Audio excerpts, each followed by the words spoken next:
Bom, pessoal, então, para concluir aqui o primeiro exemplo do modelo dos correlatos, né, o ajustamento ali simulando a expansão urbana de um município. Então, a gente vai executar aqui um arquivo de texto no Scilab. Depois eu vou mandar esse arquivo para vocês também, né? Só comentando rapidamente aqui. Então, a gente entrou ali com as constantes, no caso, as áreas, a distância ao centro de cada região, o vetor das observações, né, a população em cada região ali, vezes 1000. Enfim, aí eu obtenho o vetor erro de fechamento, a matriz peso relativa, a matriz das derivadas B, e assim por diante, né? Aí a partir daí é produto matricial, né? A matriz M, então matriz B vezes o inverso da peso, né, Wzão, vezes a matriz B transposta, né? Aí o vetor dos correlatos menos inverso da matriz M vezes o vetor erro de fechamento Wzinho.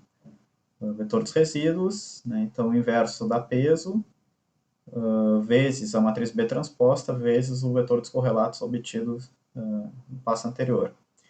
E o que interessa, né, o vetor das observações ajustadas, então, o vetor das observações originais, y, mais o vetor dos resíduos, v. E para verificar se houve erro de cálculo, né, então, verificação das equações de condição após o ajustamento, onde a gente substitui ali no vetor erro de fechamento Wzinho, a gente substitui os valores ajustados às observações, né.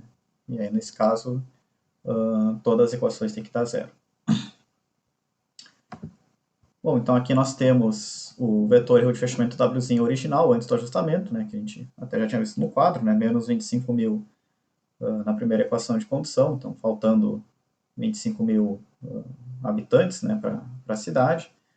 A densidade demográfica ali um pouco maior na zona central e na zona sul, né, 15,86 habitantes por quilômetro quadrado a mais do que o ideal, para ter 10 vezes a densidade da zona leste. E o produto pessoas, distância na zona norte, né, 387 mil, né, então um excesso aí, né, de pessoas ou distância, né, na zona norte, enfim, em relação à zona sul e à zona leste.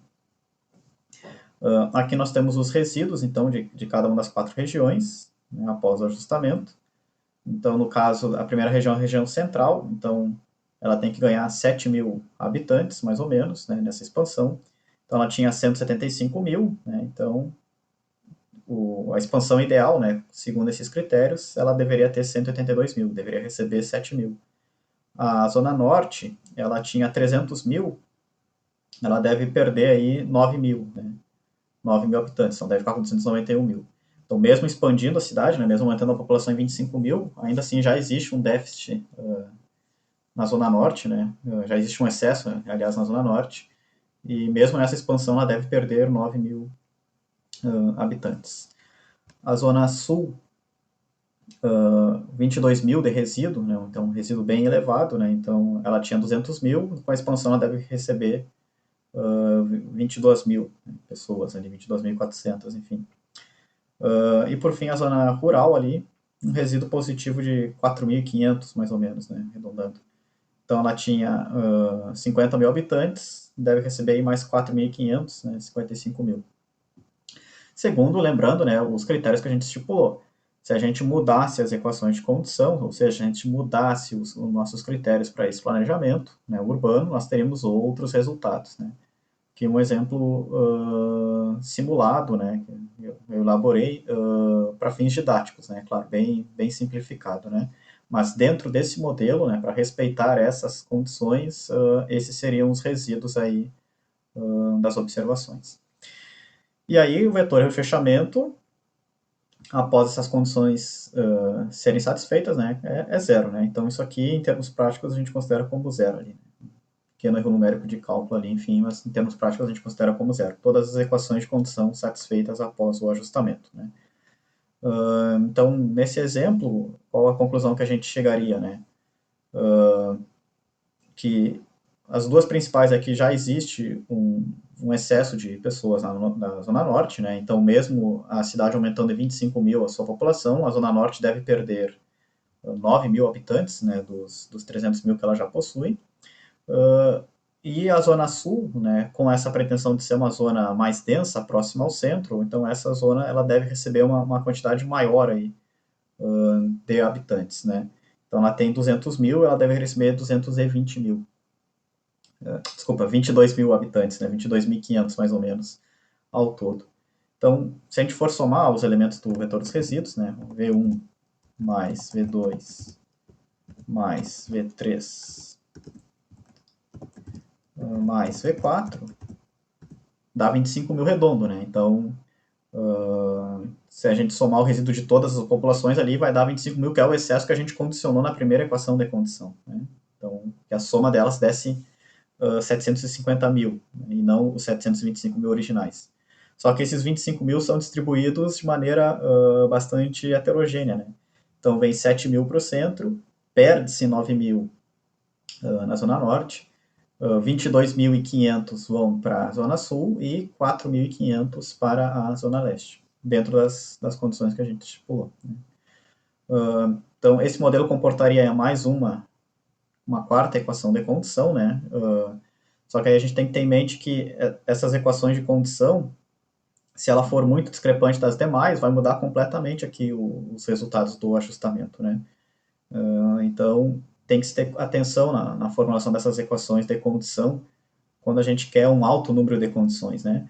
Se a gente quer baixo número de condições, que é uma ou duas equações de condição, tudo bem, elas podem ali ser bastante, vamos assim dizer, discrepantes uma da outra, né? Porque são poucas condições ali a serem obedecidas e o modelo tem uma maior liberdade para se ajustar.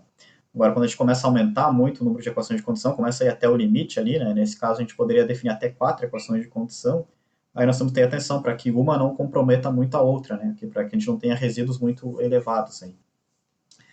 Aqui nesse exemplo simplificado, né, a gente não vai chegar a abordar isso. No próximo exemplo, com uma rede de nivelamento, ali a gente vai investigar mais a fundo essa questão.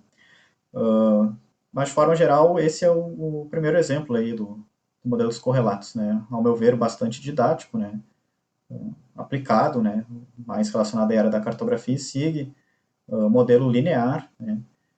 Equações de condição bem diferentes entre si ali, né? A gente fez 3 equações de condição completamente diferentes.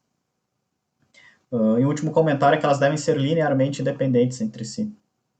Então, uma equação de condição não pode ser expressa como uma combinação linear das demais. Por exemplo, né, a equação de condição 3, ela vale a equação de condição 1 menos 2 vezes a equação de condição 2, numa combinação linear, né, da primeira com a segunda. Então, as equações de condição devem ser linearmente independentes entre si, ou seja, cada equação de condição deve ser de fato uma condição nova, né, a mais no modelo. Então, eu tenho que inserir condições novas. Eu não posso pegar as condições já estabelecidas e fazer um rearranjo ali entre elas, né, que eu não estou acrescentando informação nova ao ajustamento.